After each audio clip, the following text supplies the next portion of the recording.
क्या आपको या आपके किसी अपने को सांस लेने में कठिनाई होती है? क्या ये सांस फूलने का एहसास रोजमर्रा का हिस्सा बन गया है? हो सकता है कि ये अस्थमा का संकेत हो। तो चलिए समझते हैं कि आखिर अस्थमा है क्या। हमें जिंदा रहने के लिए हवा यानी ऑक्सीजन की जरूरत होती है। जब हम सांस लेते हैं तो ऑक्सीजन नाक के रास्ते फेफड़ों में पहुंचती है, जहां छोटे छोटे अंगूर के गुच्छे की तरह ढांचे होते हैं जिन्हें एल्वियोली कहा जाता है। इनसे पतली पतली रक्त वाहिकाएं ब्लड वेसल्स जुड़ी होती हैं, जिनमें खून दौड़ता है। यही खून सांसों के जरिए आई हुई ऑक्सीजन को पूरे शरीर में पहुंचाता है। चूंकि खून पूरे शरीर में लगातार बहता रहता है, इसलिए उसमें मिला हुआ ऑक्सीजन भी हर हिस्से तक पहुंच जाता है। अगर हमें ऑक्सीजन न मिले यानी सांस लेना बंद हो जाए तो दम घुटने से हमारी मौत हो सकती है। यही समस्या अस्थमा के मरीजों में होती है। जब वे सांस लेते हैं तो हवा जिस रास्ते से अंदर जाती है, जिसे एयरवे कहा जाता है, उसमें सूजन इन्फ्लेमेशन हो जाती है। अस्थमा में ये एयरवे सूजकर नैरो हो जाते हैं, जिससे हवा के लिए रास्ता बहुत छोटा हो जाता है। इसके अलावा एयरवे की अंदरूनी दीवारों पर म्यूकस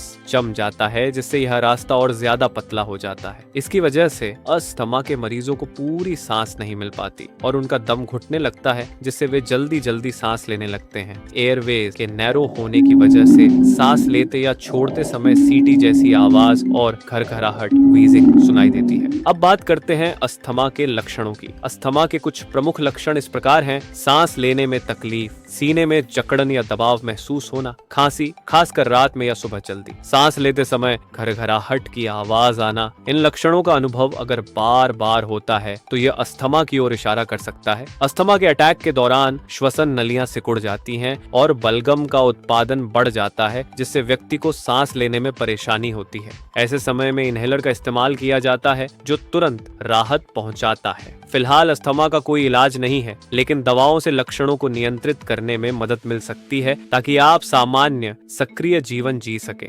अस्थमा के ट्रीटमेंट में 2 तरह की दवाओं का प्रयोग होता है। रिलीवर मेडिसिन ये तुरंत राहत प्रदान करती है जब अचानक से सांस लेने में तकलीफ हो। कंट्रोलर मेडिसिन ये लंबे समय में नियंत्रण के लिए होती है और नियमित रूप से ली जाती है ताकि अस्थमा के दौरे ना आए। दवाओं के साथ साथ कुछ जीवन शैली में बदलाव भी जरूरी होते हैं, जैसे कि धूल, धुएं, पालतू जानवरों के बाल और प्रदूषण से बचना। इनसे अस्थमा के लक्षण और अटैक बढ़ सकते हैं। इसके अलावा योग और प्राणायाम जैसी गतिविधियां श्वसन तंत्र को मजबूत बनाने में मदद कर सकती हैं। तो दोस्तों, अगर आपको अस्थमा के लक्षण महसूस होते हैं तो तुरंत डॉक्टर से संपर्क करें। सही समय पर इलाज और सावधानी बरतने से आप एक स्वस्थ और सक्रिय जीवन जी सकते हैं। अस्थमा को नजरअंदाज न करें, अपने स्वास्थ्य का ध्यान रखें। धन्यवाद और मिलते हैं अगले वीडियो में।